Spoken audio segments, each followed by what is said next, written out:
తాకట్టులో ఉన్న బంగారాన్ని విడిపించి ఆ రోజు ఆన్లైన్ రేటుకే మేము కొంటాం. Sharma gold company.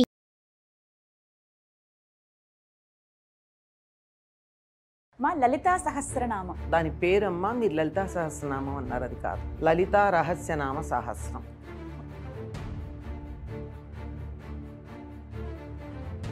గురుముఖంగా తెలుసుకుంటే ఖచ్చితంగా అన్ని తెలుసు. గురుముఖంగా తెలుసుకుని ఏం చేస్తారమ్మా? సాధన చేసే వాళ్ళకి కావాలి.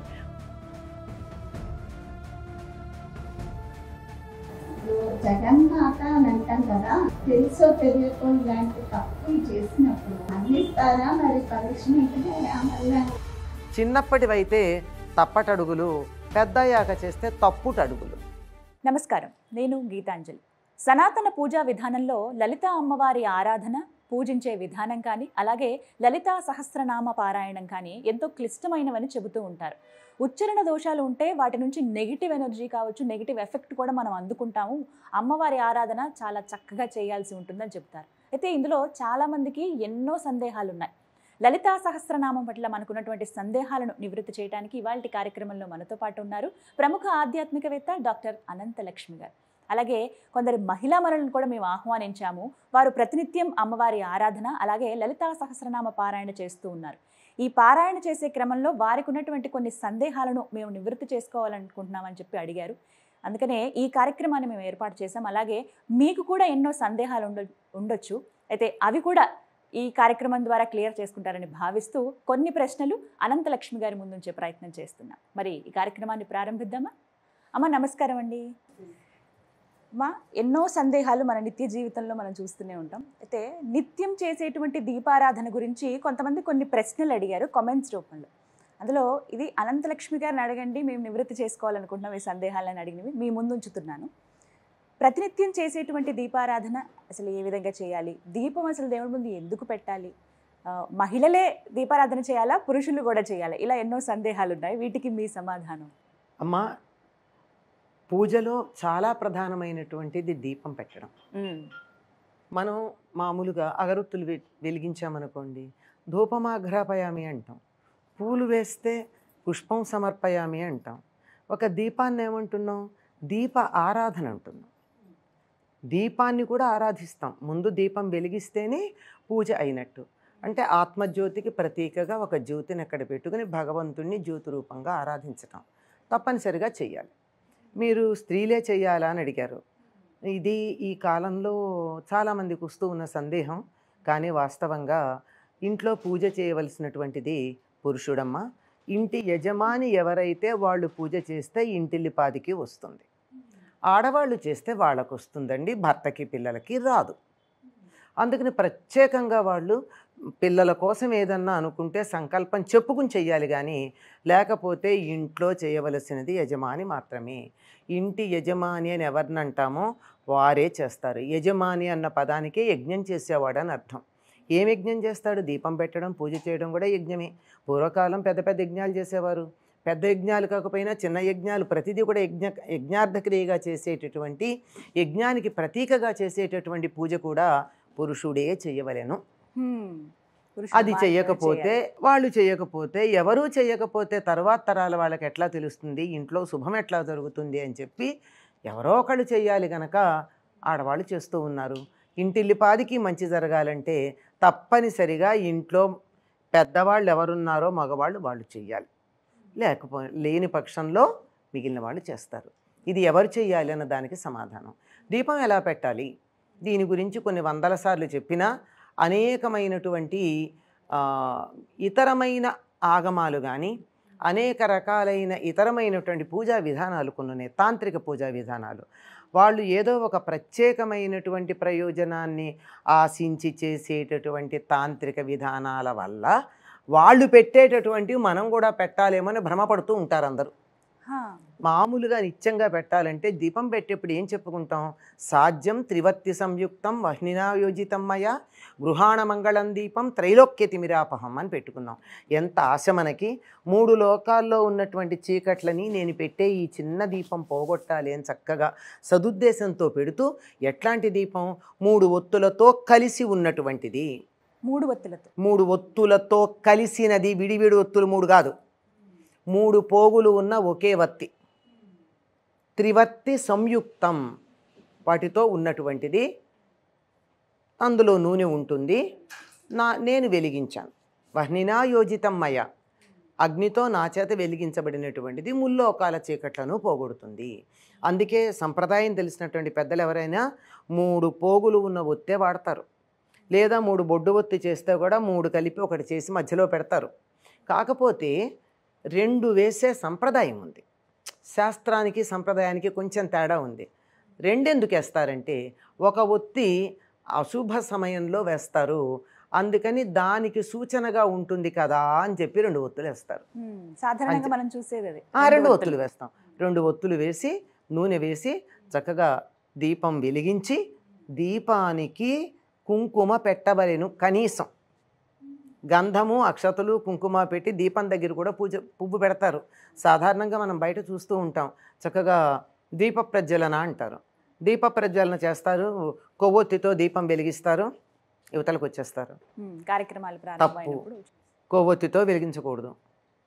కొవ్వు పనికిరాదు కదా. అయ్యాక అక్కడ ఇంత పెద్ద కుందే అన్నీ పెడతారు అందంగా, కుంకం పెట్టరు. కుంకం పెట్టకపోతే ఏ సందర్భంలో వెలిగించినట్టు దీపం? కనీసం ఈ ఆలోచన ఉండాలి. కనుక ఇంట్లో అయినా ఎక్కడైనా శుభానికి దీపం వెలిగిస్తే, వెలిగించిన తర్వాత కుంకం పెట్టి, వీలైతే ఒక పువ్వు పెట్టండి, లేకపోయినా పర్వాలేదు, ఒక అక్షత వేసినా చాలు. అక్షతలు లేకపోయినా కనీసం కుంకుమ పెట్టాలి. ఇదమ్మా దీపం వెలిగించేటటువంటి పద్ధతి. మగవాళ్ళు పూజ చేసే ఇళ్లల్లో సాధారణంగా ఈ ఒత్తి అదంతా వేసి ఆడవాళ్ళు సిద్ధం పెడతారు, మగవాళ్ళు వెలిగించి చేస్తారు. వాళ్ళు చేయనప్పుడు అసలు మానేసే కన్నా నయం కదా అని ఆడవాళ్ళు చేస్తారమ్మా. పూర్తి ఫలితం కావాలంటే ఇంట్లో మగవాళ్ళు పూజ చేయాలి. అందులో భాగంగా దీపం వాళ్ళే వెలిగించాలి. ప్రత్యేకమైన పూజా కార్యక్రమాలు ఉన్నప్పుడు, వ్రతాలు ఏమన్నా ఉన్నప్పుడు, ఉదాహరణకు వినాయక చవితి కావచ్చు, ఇలాంటప్పుడు మగవారు చేయాలి, మిగతా సమయాల్లో ఆడవారు చేస్తే సరిపోతుంది అనే ఒక భావన చాలా మందిలో ఉంది. అనేక అపోహల్లో ఇది కూడా ఒకటి. అపోహ మాత్రమే. ఆడవాళ్ళు అసలు ప్రత్యేకంగా నిత్యం చేసే పూజలో చేసే సంకల్పం వేరు, ఆడవాళ్ళు వ్రతాలు చేసేటప్పుడు చేసే సంకల్పం వేరు. ఎందుకు అంటే మొత్తం అంతా ధర్మార్థ కామ మోక్ష చతుర్విధ పురుషార్థ సిద్ధ్యర్థం అని రోజు చెప్పుకుంటారు. అందరికీ మమ కుటుంబస్య, కుటుంబానికి అంతా అని చెప్పుకునేటటువంటిది. అంతా అయిపోయాక వాళ్ళు పూజ చేస్తారు కదా, నాకు కూడా చేసుకోవాలనుంది అని ఆడవాళ్ళు ఏమన్నా అనుకుంటే ఒక వ్రతం చేస్తారు. ఇది కూడా పూజ అయ్యాక వ్రతం చేసేటప్పుడు ప్రత్యేకమైన కోరికతో చేస్తారు కనుక, ప్రత్యేకంగా మా అబ్బాయికి పరీక్షల్లో మార్కులు రావాలనో, అమ్మాయికి పెళ్లి కావాలనో, భర్తకి అనారోగ్యంగా ఉంటే ఆరోగ్యం ఉండాలనో సంకల్పం చేసుకుని చెప్తారు. అది ప్రత్యేకం, అది అంతవరకే ఫలితం. అంతే ఇంటిల్లిపాదికి ఫలితం రావాలంటే ఇంట్లో యజమాని పూజ చేయాలమ్మా. చెయ్యని సందర్భంలోనే మానేయటం దేనికని ఆడవాళ్ళు చేస్తారు. వంటింటితో పాటు పూజ గదిని కూడా ఆడవాళ్ళకి అప్పచెప్పేసి సుఖపడిపోదాం అనుకునేటటువంటి ఒక ఆలోచన, అంతే, అంతకన్నా ఇంకేం లేదు. అయితే సమయం ఎంత ఉంటుంది. కొంతమంది ఏంటంటే, అమ్మ ఇలా పూజ చేసేటప్పుడు ప్రతినిత్యం మా ఇంట్లో మా వారే పూజ చేస్తారండి, అయితే కొన్ని సందర్భాల్లో వారు వేరే ఊర్లో వెళ్ళాల్సి వస్తుంది వృత్తిరీత్యా, మరి అటువంటి సమయంలో నేను చేస్తాను, మరి చెయ్యొచ్చమ్మా. మానేయటం కన్నా చేయడం మంచిదని చెప్తున్నాను కదా. నిత్యం ఆయన చేస్తూ ఉంటారు, ఆ కుదరినప్పుడు మానేయడం దేనికని వీళ్ళు చేస్తారు.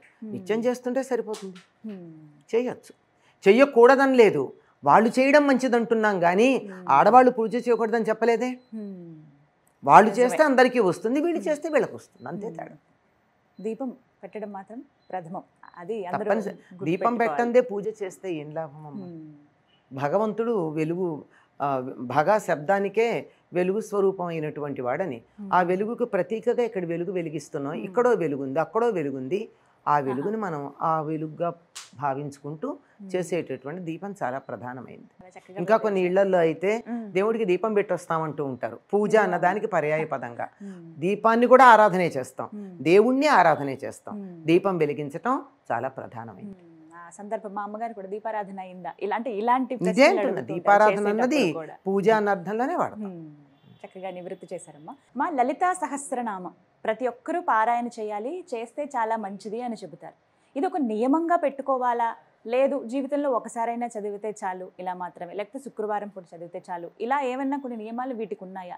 ఏవి మేము అసలు పాటించాలి లలితా సహస్రనామం విషయంలో? దాని పేరమ్మా మీరు లలితా సహస్రనామం అన్నారు, అది కాదు. లలిత రహస్యనామ సహస్రం. ఓ రహస్యనామ రహస్యనామ సహస్రం. ఈ నామాలు చాలా రహస్యంగా ఉంటాయి. రహస్యంగా ఉంటాయంటే బీరువాలో దాచిపెడతారని కాదు అర్థం. మీకు కనపడే అర్థం కాదు, వేరే అర్థం ఉందని చెప్పడం. చాలా టెక్నికల్లీ ఉన్నాయి అని అర్థం. టెక్నికల్ మీనింగ్ ఉంది ఇందులో అని అర్థం. ఇట్ ఈస్ కోడెడ్ అని అర్థం.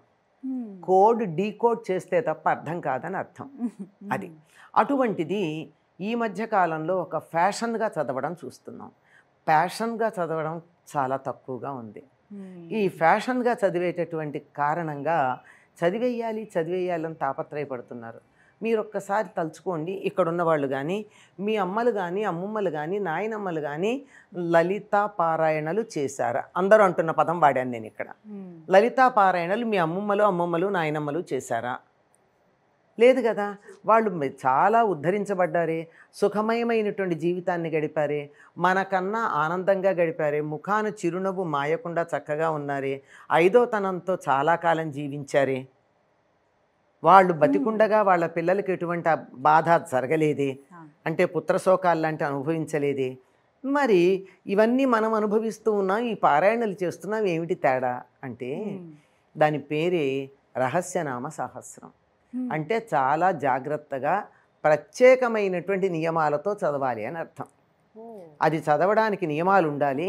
అన్ని నియమాలు పాటించలేకపోవడం వల్ల ఎందుకన్నా మంచిదిలే, అదంతా చదవలేకపోయినా శ్రీమాత్రే నమః అని అమ్మవారికి మనస్ఫూర్తిగా నమస్కారం చేసుకుంటే, ఇంకా మాకు కుంకుమార్చన చెయ్యాలనేటటువంటి తపన లోపల ఉన్నట్టయితే ఈ మృగముద్ర అంటారు. ఈ 3 వేళ్లతో కుంకుమ తీసుకుని అమ్మవారి మీద శ్రీమాత్రే నమః అని వేస్తే చాలు.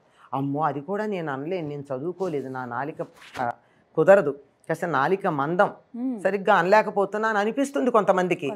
అమ్మ దండం, అమ్మ నమస్కారం, తల్లి మొక్కులు, ఈ పదాల్లో ఇవన్నీ తేలికే కదా మనం మాట్లాడేది. ఇట్లాంటిది ఏదనుకున్నా భావన సంతుష్ట హృదయాయై నమో నమః అని ఉంది అమ్మవారి అష్టోత్తర నామాల్లో. భావనతో సంతృప్తి పడుతుంది. అటువంటి ఆవిడ్ని మనకు కొంచెం రజోగుణం ఎక్కువైంది గనక స్తోత్రాలు చేసి నేను మేము తృప్తిపరుచుకుంటాం. అలా అంత నెమ్మదిగా కాదు, మాకు కూడా ఉంది, మా ఘనత చూపించుకోవాలనుకుని పారాయణ చేస్తూ ఉన్నాం. చేస్తే ఇది లైవ్ వైర్ లాంటిది. దీనికి ఇన్సులేషన్ చాలా అవసరం. ఆ ఇన్సులేషన్ ఏమిటంటే నియమాలు పాటించటం, తప్పులు లేకుండా చదవటం. ఈ 2 పాటించకుండా చదవడం వల్ల మేము చదవడం మొదలెట్టాక మాకు కష్టాలు వచ్చాయండి అంటూ ఉంటారు. ఎందుకు రావండి? విన్నారు కదా, నేను విన్నాను, అందుకే చెప్తున్నా. మేము అంతవరకు బాగానే ఉండేవాళ్ళం అండి, లలిత చదివితే మంచిదన్నారు, అంతవరకే వాళ్ళ మాట కోట్ చేస్తున్నాను నేను. లలిత చదివితే మంచిదన్నారు, చదువుతున్నామండి, ఏమిటో అంతకుముందు లేని కష్టాలన్నీ మాకు వచ్చేసాయండి. మీరే అడిగారు కదా, ఇచ్చింది ఆవిడ, అంతే, అంతకన్నా ఇంకేం లేదు. మీరు చదవడంలో బోల్డ్ కష్టాలు అడిగారు, ఆవిడ ఇచ్చింది, ఇవ్వడానికి సిద్ధంగా ఉంది, ఏది అడిగితే అది ఇవ్వడానికి సిద్ధంగా ఉంది. మీరు అడిగిన ఇబ్బందులు మీకు ఇచ్చేసింది ఆవిడ. అందుకని కొంచెం జాగ్రత్తగా స్పష్టంగా ఉచ్చారణ దోషాలు లేకుండా చదవాలి. ఏ ఉచ్చారణ దోషాలకి నా నాలుక సహకరించదండి, నాకేదో పళ్ళు తేడా ఉన్నాయి, నాలుక ఇబ్బందిగా ఉంది, టంగ్ టై ఉంది, నాకు ఏదో కొండ నాలుక ఇబ్బందిగా ఉంది, నత్తి ఉంది, ఇలాంటివి ఉంటాయి కదా కొంతమందికి. వాళ్ళు నోట్లో చదువుకోవాలి, పుస్తకం ఎదురుగా పెట్టుకుని. అంతే తప్ప బయటికి బయటికి శబ్దానికి బోల్డ్ శక్తి ఉంది కదమ్మా. ధ్వని తరంగాలు చేయలేనిదేదీ లేదు. ఉదాహరణకు మనకి మన సిరి, అలెక్సా లేవు, ఉన్నాయా లేవా?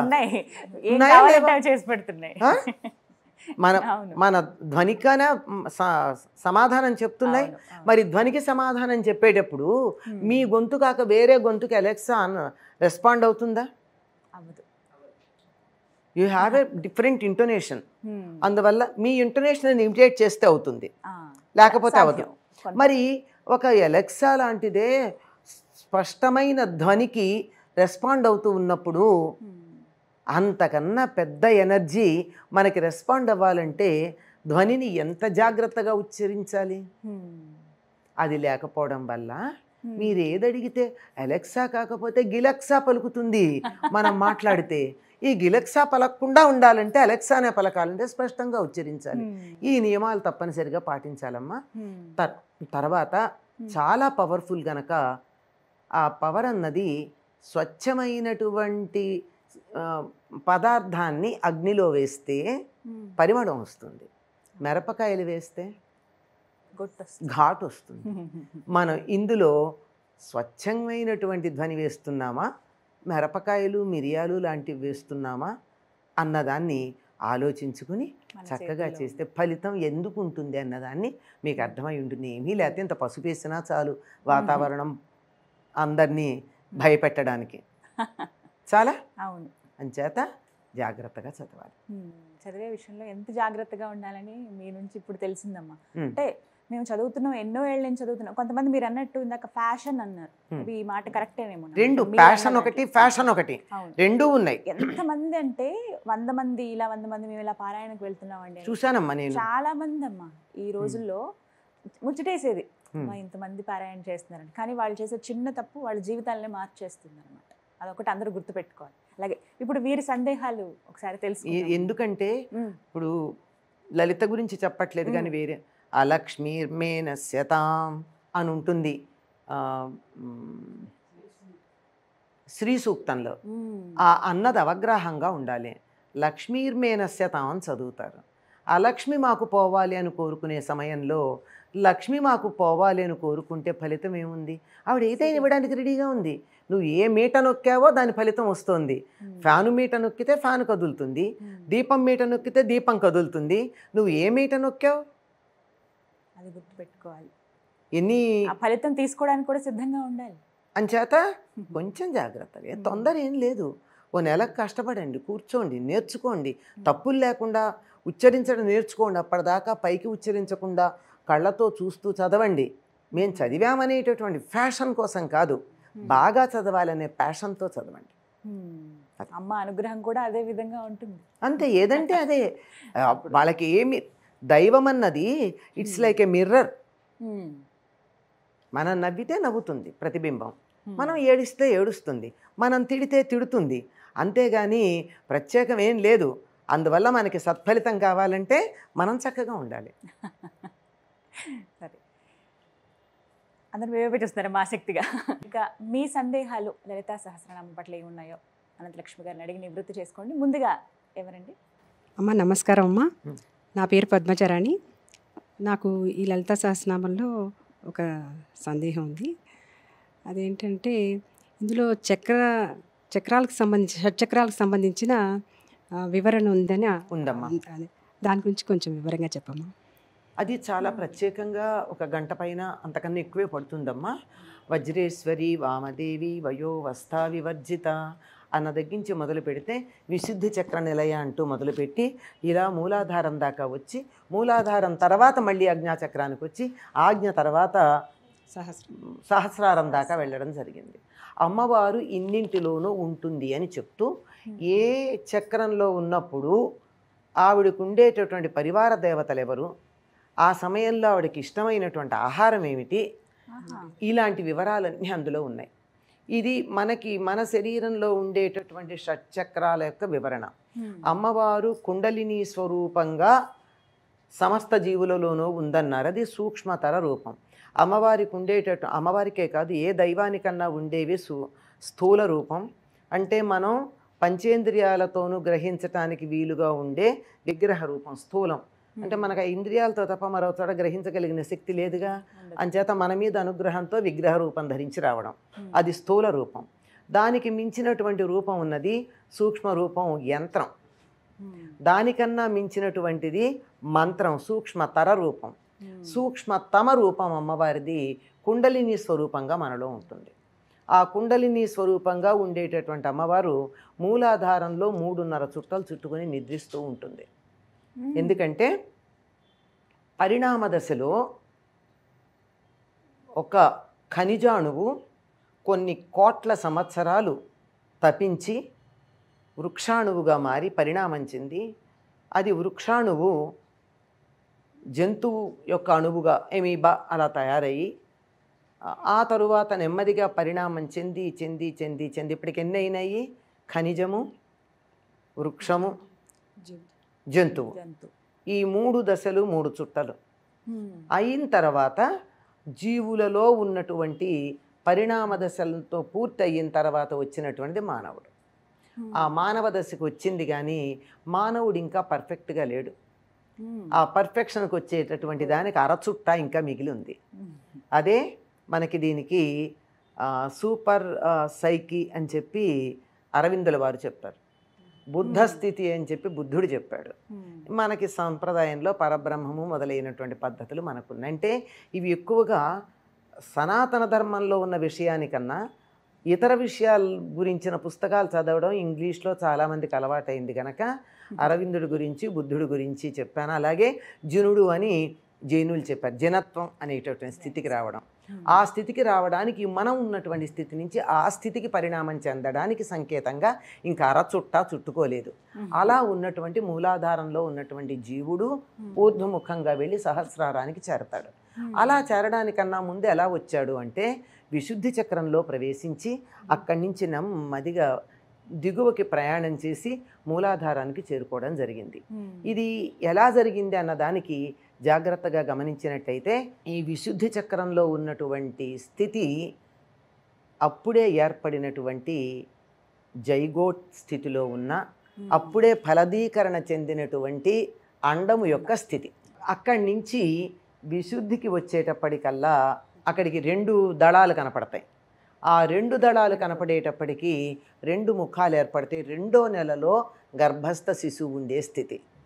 అలా చెప్పుకుంటూ మూలాధారానికి వచ్చేటప్పటికి 5వ నెలలో ఉండేటటువంటి గర్భస్థ శిశువు లక్షణాలు, ఆ సమయంలో ఏ ఏ అవయవాలు ఏర్పడతాయి, ఆ సమయంలో గర్భిణి ఎటువంటి ఆహారం తీసుకోవాలి అనే వివరాలు ఉంటాయి. 6వ నెలకు వచ్చేటప్పటికి పూర్తిగా ఏర్పడడం జరిగింది. అందుకే 7వ నెల రాగానే పురిటితో సమానమని చెప్తారు. 7వ నెల కల్లా పూర్తిగా జీవుడు ఏర్పడడం జరిగింది. ఈ విషయాలన్నీ ఇక్కడి నుంచి ఇక్కడికి తయారయ్యి జీవుడు ఏర్పడడం అనేది ఎప్పుడైతే అయిందో అది మూలాధారంలో స్థిరపడడం జరిగింది. అక్కడి నుంచి ఊర్ధ్వముఖంగా ప్రయాణం చేసేటటువంటిదంతా మనకి ఈ సాధనలో ఉండేది. ఈ వివరాలు ఇంకా వివరంగా ఒక్కొక్క చక్రానికి ఉండేటటువంటి దళాలు, దళాల్లో ఉండేటటువంటి బీజాక్షరాలు, దానికి సంబంధించినటువంటి దేవతలు, ఇలా రంగులు, శబ్దాలు, ఇలాంటివన్నీ ప్రత్యేకమైనటువంటి యోగశాస్త్రంలో ప్రత్యేకంగా చెప్పేవి.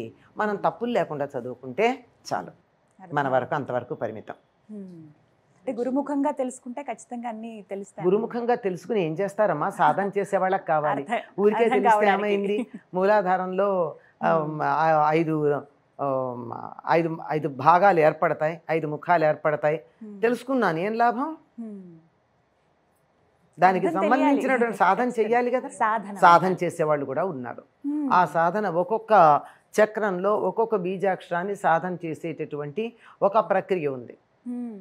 ఇవన్నీ ఇలా ఉంచండి. అమ్మవారి నామాల్లో ఒకటి ఉంది, సుఖారాధ్య శుభకరి అని. సుఖారాధ్య, సుఖంగా ఆరాధించదగింది. ఎందుకండి ఇంత కష్టపడతాం? సుఖంగా ఆరాధించే మార్గం ఉండగా సరదాగా పజిల్స్ పూర్తి చేయడం, కథలు చదువుకోవడం కాక, జోకులు చదువుకోవడం కాక పజిల్స్ పూర్తి చేయడం అనే కుతూహలం ఉంటుంది కొంతమందికి. అట్లాంటి వాళ్ళు ఎవరన్నా చేసుకుంటారు. మనం హాయిగా కార్టూన్స్ చూద్దాం, కథలు చదువుకుందాం, హాయిగా వెళ్ళిపోదాం. మరొక ప్రశ్న. నమస్తే అమ్మా. నమస్తే అమ్మా. నా పేరు సుధీర. అవునా. లలితా సహస్రనామం పౌర్ణమి రోజుల్లో చాలా టెంపుల్స్లోనూ గురువు గారి ఆధీనంలోనూ చాలా చోట్ల చేస్తారు. అసలు లలితా సహస్రనామానికి పౌర్ణమికి ఏంటి సంబంధం? అమ్మవారిని ఆరాధించినటువంటి వాళ్ళల్లో 14 మందిలో ప్రధానమైనటువంటి వాళ్ళల్లో చంద్రుడు ఒకడు. అంతేకాకుండా మనకి నామాల్లోనే మను విద్య, చంద్ర విద్య, చంద్రమండల మధ్యగా అని. చంద్రమండల మధ్యగా అయినటువంటి అమ్మవారిని ఎప్పుడు ఆరాధిస్తే బాగుంటుంది? చంద్రుడు పూర్తిగా ఉన్నప్పుడు ఆరాధించడం. నిత్య స్వరూపిణిగా చెప్పుకుంటాం మనం. నిత్యలు అంటే చంద్రుడికి ఉండేటటువంటి 16 కళలకి నిత్యలని పేరు. అందులో ఒకటి నిత్య, ఎందుకంటే నిరంతరం ఉంటుంది. ఒక కళ 16 రోజుల్లోనూ ఉంటుంది. అంటే 16 కళలు ఉన్నప్పుడు ఉండేటటువంటిది నిత్య. అంటే 16 కళల రూపంలో అమ్మవారు ఉంటుంది కనుక ఆవిడ పరిపూర్ణంగా వికసించి ఉండేటటువంటి స్థితి పూర్ణిమ నాడు మనం చూడ్డానికి వీలు. ఆవిడ ఎప్పుడు బాగానే ఉంటుంది, మన దర్శనానికే సమస్య. అలా ఉంటుంది. అంతేకాదు ప్రతిపన్ముఖ్య రాకాంత తిథి మండల పూజిత, ప్రతిపత్తు నుండి రాక అంటే నిండు పున్నమి దాకా ఉండే తిథి మండలము చేత పూజింపబడేది. అంటే 16 నిత్యా దేవతల చేత పూజింపబడుతూ ఉంటుంది. దీనికి ఒక ప్రత్యేకమైనటువంటి ఒక సంప్రదాయం కూడా ఉంది. దసరాల్లో పాడ్యమి నుండి పూర్ణిమ దాకా ఆరాధించే పద్ధతి ఉంది. కొంతమంది దశమితో ఆపకుండా పూర్ణిమ దాకా చేస్తారు. అలా అంటే ప్రతిపత్తు నుండి పూర్ణిమ దాకా ప్రతి తిథి చేత ఆరాధించబడేది మూలార్థం. అయితే మనం తీసుకున్న అర్థం పాడ్యమి నుండి పూర్ణిమ దాకా ఉండే 16 కళల్లోనూ అన్నింటి యందు ఆరాధించబడేది. అన్నింటి యందు ఆరాధించబడేది పాడ్యమి నుండి పౌర్ణమి దాకా ఎన్ని ఉన్నాయమ్మా? 15గా. 16 అమావాస్య. అమావాస్యతో మొదలుపెట్టి పాడ్యమి నుండి పూర్ణిమ దాకా ఆరాధిస్తే 16 అవుతాయి. అలా 16 కళలలోనూ ఆరాధించబడేది అని ఒక అర్థం. 16 కళలు కలిసి ఉన్నప్పుడు ఈ మొత్తం 15 అందులోనే ఉన్నాయి కదా. ఒక్కసారి అమ్మవారి యొక్క విశ్వరూపం పరిపూర్ణమైనటువంటి రూపం ఉంది గనక ఆనాడు ఆరాధించటం విశిష్టంగా ఉంది. అందులోనూ ఒక సంప్రదాయం ఉందమ్మా, మీకు తెలిసే ఉంటుంది. అది మీరు అన్నారు గనక సాయంకాలం సంధ్యా సమయంలో తులసి దగ్గర ఆవు పాలు పెట్టి ఆవు పాలను అలా ఉంచి ఎదురుగా పారాయణ చేసి ఆ చంద్రుడి యొక్క కిరణాలు ఆ పాలల్లో పడితే ఆ పాలను అమ్మవారికి అప్పుడు నివేదన చేసి తర్వాత ప్రసాదంగా తీసుకునే పద్ధతి. ఇందులో ప్రత్యేకంగా కార్తీక ఆశ్వేజ పౌర్ణాలు చేస్తారు, కానీ 12 పూర్ణిమలకి ఇలా చేసేటటువంటి పద్ధతి కూడా ఉంది. పైగా అమ్మవారి యొక్క పూర్ణ మంత్రం ఏదైతే ఉందో అది షోడసి, 16 బీజాక్షరాలతో కూడుకున్నది. అమ్మవారికి ఉన్న నామాల్లో కూడా ఒకటి షోడసి అని. మరొక ప్రశ్న అండి. నమస్తే అమ్మా, నా పేరు శ్రీదేవి. అంటే లలితా సహస్రం అందరూ చదువుతున్నారు, ప్రతి ఒక్కళ్ళు కూడా చదువుతున్నారు. మధ్యాహ్నం 12 గంటలకు చదువుతున్నారు, 3 గంటలకు చదువుతున్నారు. అది అసలు ఎప్పుడు చదవాలి, నిష్టగా ఎలా చదవాలి అనేది ఒక మాట నాకు చెప్పండి. చాలా మంచి మాట అడిగారమ్మా. ఎందుకంటే లలితా సహస్రనామం అనే కాదమ్మా, ఏదైనా సరే దైవ సంబంధమైనటువంటి స్తోత్రాలు కార్యక్రమాలు మధ్యాహ్నం 12 తర్వాత 3:30-4 గంటల వరకు చేయకూడదు. సమయం కూడా మనది చాలా సమగ్రంగా సమస్తాన్ని సమన్వయం చేసుకుంటూ వెళ్ళే సంప్రదాయం.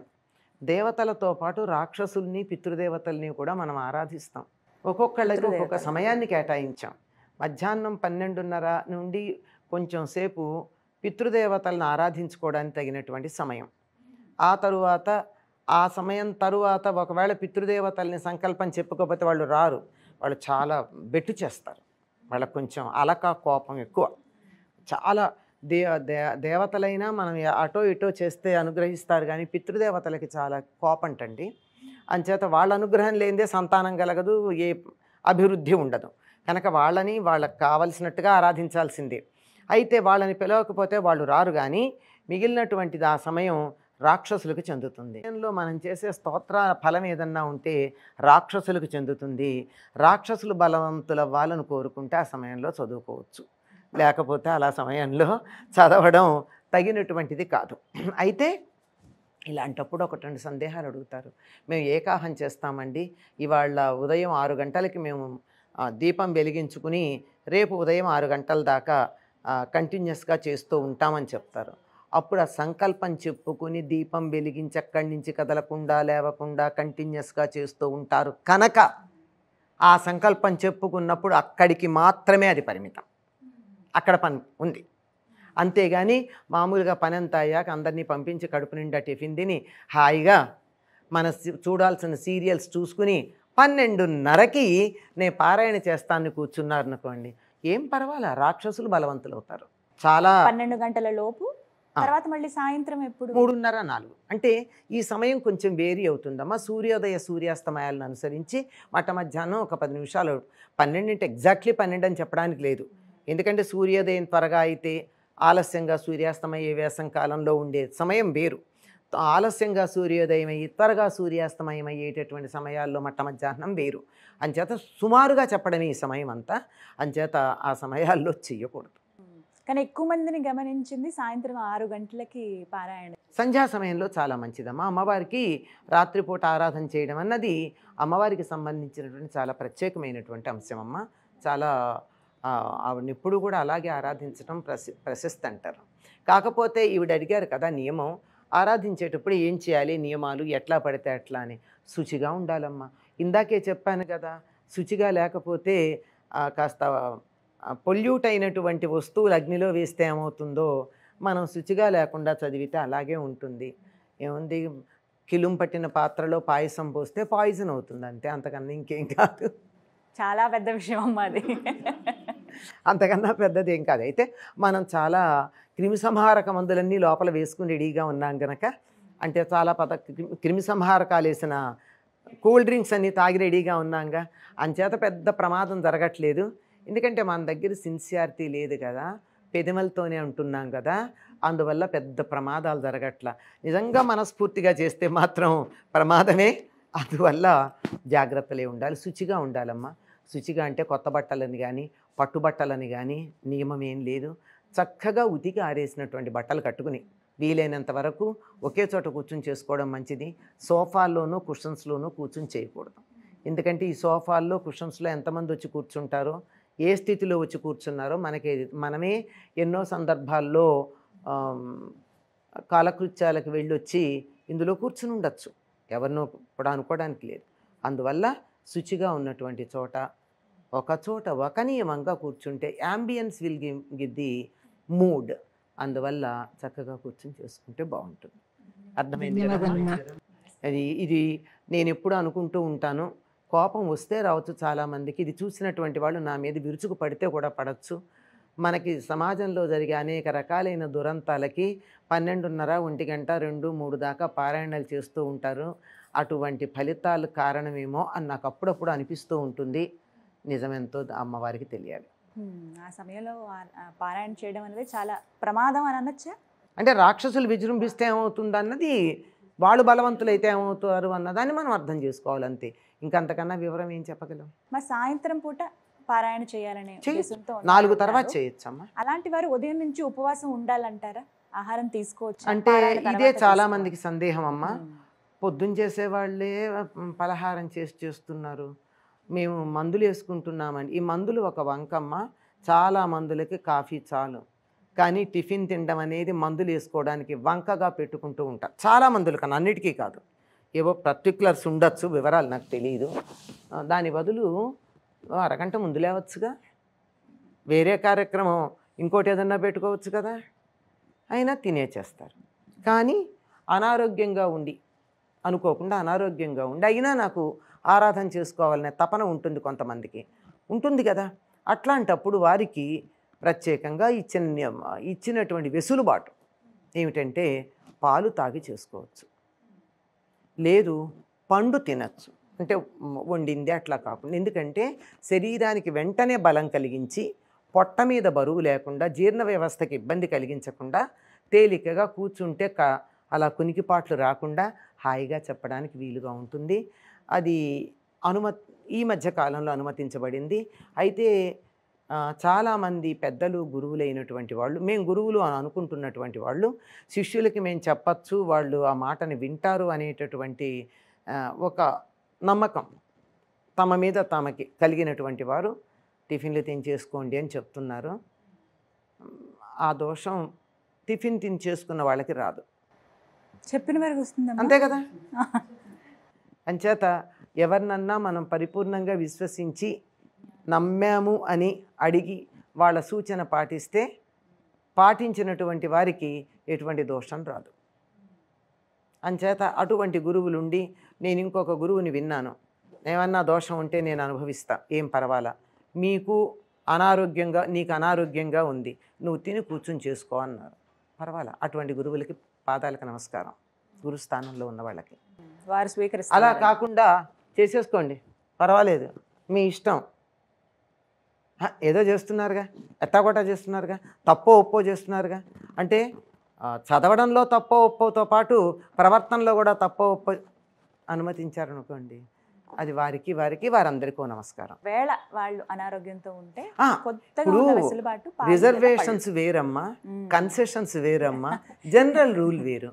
How can you equate concession with a general rule? Correct. అన్ని కలపొద్దు అంటారు. కలపకూడదు. దేనికదే జనరల్ రూల్ ఏమిటంటే శుచిగా ఉండాలి, ఉదయం భోజనం చేయకుండా చేయాలి, భోజనం కాదంటే ఫలహారం తీసుకోవచ్చు, నాట్ టిఫిన్. ఇది చాలా మంది పలహారం అంటే టిఫిన్ అనే భావనలో ఫలహారం పళ్ళు అంతవరకు. ఎందుకంటే పళ్ళు తింటే ఎటువంటి రజోగుణం రాదు, తమో గుణం కూడా రాదు. అంటే తమో గుణం అంటే నిద్రపోవడం, రజోగుణం అంటే వాళ్ళు తప్పుతో వీళ్ళు సరిగ్గా లేదు అని పళ్ళు కొరుక్కుంటూ వాళ్ళు చూడండి ఇలాంటివి మనం పారాయణల్లో ఈ హావభావాలన్నీ చూస్తాం కదా, ఇవేమీ రాకుండా ఉంటాయి. ఏవైనా మన చేతుల్లోనే ఉన్నాయి, మన చేతుల్లో ఉన్నాయి, మన చేతల్లో ఉన్నాయి. నిజం. ఇంకా గట్టిగా చెప్పాలంటే మన చిత్తంలో ఉన్నాయి. అది మాత్రం నిజం. అవి బయటకు వచ్చినప్పుడే ప్రమాదం. రానియకూడదు, అసలు చిత్తంలోనే లేకుండా ఉండాలి. ఎందుకు ఇవన్నీ చేయడం దండగా? అక్కడ లేకపోతే మార్పు. అంత నిగ్రహం ఉండాలమ్మా, రావాలి, ఉండాలి కాదు రావాలి. ఎందుకు రావాలి అని కాకుండా రావాలని కోరుకుంటే చాలు. మంచి విషయం చెప్పారమ్మా. నమస్కారం అమ్మా. మరొక ప్రశ్న, మీ సందేహం అడగండి. పేరు జయలక్ష్మి. నాకు చిన్న సందేహం ఏంటంటే, మనము లలితా దుర్గా స్వరూపాలన్నీ ఒకటే అని కొలుస్తాము.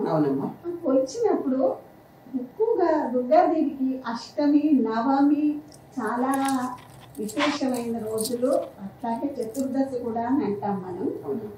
ఆ రోజుల్లో ఎక్కువగా చదివితే ఎక్కువ ఫలితం వస్తుందంటారు. ఇప్పుడు తిథులన్నీ ఒకటే, కానీ ఆ స్పెషల్గా వాటిల్లో చదివినప్పుడే ఎక్కువ ఫలితం రావడం అనేది మరి దానికి నాకు కొంచెం వివరణ. అమావాస్య కూడా మరి కొంతమందికి చాలా విశేషమైన రోజు. ఆ రోజు మనం పౌర్ణమి ఇష్టమైన రోజు, విశేషమైన రోజు అనుకుంటాము. మరి అమావాస్య మరి చెన్నైలో వాళ్ళందరికీ వాళ్ళు చాలా గొప్పగా పూజ చేసుకుంటారు, గొప్పగా ఆ రోజుని పండగలాగా చేసుకుంటారు. మనం మాత్రం ఎందుకు చేసుకోలేకపోతున్నాం? దానికి కారణం అమ్మా, ఇప్పుడు మిమ్మల్ని మామూలుగా రోజు ఫోన్ చేసి ఎట్లా ఉన్నారు అని అడిగినా అడగకపోయినా మీ పుట్టినరోజు నడిచేస్తే సంతోషిస్తారా లేదా? అది ప్రత్యేకమైన రోజు కదా, అవునా కాదా? అట్లాగే అమ్మవారు ఒక్కొక్క సందర్భానికి, ఒక్కొక్క అవసరానికి ఒక్కొక్క రూపంలో అవతరించింది. అలా అవతరించిన సందర్భాలు ఒక్కొక్క అవతరణ ఒక్కొక్క తిథి నాడు జరిగాయి. అందువల్ల ఆ రూపంతో ఆరాధించేటప్పుడు ఆనాడు ఆవిడికి ప్రత్యేకంగా అష్టమి అమ్మవారికి చాలా ప్రీతిపాత్రమైనటువంటి తిథిగా చెప్తారు. ఎందుకంటే ప్రతి అష్టమి, సంవత్సరంలో ఉండేటటువంటి 24 అష్టములు కూడా ఏదో ఒక రూపంలో అమ్మవారు ఆవిర్భవించింది. భవాన్యష్టమి, దుర్గాష్టమి, ఇలా చూడండి, మొత్తం 24 అష్టములకి అమ్మవారు ఒక్కొక్క రూపంలో అవతరించింది. అంచేత ప్రతి అష్టమి చాలా విశేషమైనటువంటిది. దీనికి సంబంధించి మేనాదేవి అంటే హిమవంతుని యొక్క భార్య. ఆవిడ ఒకప్పుడు అమ్మవారి గురించి 24 అష్టములు అష్టమి నాడు పూజ చేసిందట. 24 అష్టములు చేసి ప్రతిరోజు ఆ పూజ చేసిన రోజునేవో ఆవిడ నియమాలు ఏవో పాటించింది. అష్టమి పూజా విధానం. ఆ ముత్తైదువులకి తాంబూలం ఇచ్చుకుందిట. అమ్మవారు చాలా సంతోషించి ఏం కావాలి నీకు వరం అని అడిగిందిట. అమ్మ, నువ్వు మా ఇంట్లో చంటి పిల్లలాగా ఉండవా, నీ కూతురులాగా మా ఇంట్లో పుట్టవా అని అడిగిందిట. అందుకని పార్వతీదేవిగా దక్షయజ్ఞం అయిపోయిన తర్వాత సతీదేవిగా శరీరం వదిలినటువంటి ఆవిడ పార్వతిగా పర్వతరాజు ఇంట్లో పుట్టింది. అంచేత ఆవిడ చేసిన పూజ ఏమిటంటే 24 అష్టములు పూజించింది అమ్మవారిని. ఎందుకంటే ప్రతి అష్టమి మీరు గమనించండి, ప్రతి అష్టమికి ఉంటుంది. ఈ దుర్గాష్టమి, భవాన్యష్టమి, ఇంకా పేర్లు ఉన్నాయి. ఆ వరుసగా అష్టములన్నీ కూడా ఏదో ఒక రూపంలో అమ్మవారు ఆవిర్భవించినటువంటిది అష్టమి నాడు. మాట కూడా అన్నారు, తమిళనాడు అక్కడ ఆచారం చూసుకుంటే ఎక్కువగా అమావాస్య రోజులు వారు వివిధ పూజలు చేయటంగా నెవ చేస్తారు. మనం పౌర్ణమి చాలా శుభసూచకంగా భావిస్తాము. ఈ వ్యత్యాసాన్ని ఏ విధంగా చూడాలంటారు? ఎందుకు అంటేనమ్మా, వాళ్ళ లెక్క ప్రకారం అమావాస్య మర్నాటి నుంచి శుక్లపక్షం మొదలవుతుంది. ఎదుగుతున్నాడు చంద్రుడు, అందుకని వాళ్ళు ఎదుగుదలను ఆరాధించారు. మనం అప్పుడే పూర్తిగా వచ్చినటువంటి ఎదిగిపోయిన తర్వాత ఉన్న చంద్రుడిని ఆరాధించటం మనం అనుకుంటున్నాం. ఇది ఈ రెండిటికి ఉన్నటువంటి తేడా. అంతకన్నా ఇంకేం లేదు. నిజం చెప్పాలంటే అన్ని తిథులు పవిత్రమైనవి, అన్నీ సరైనవి.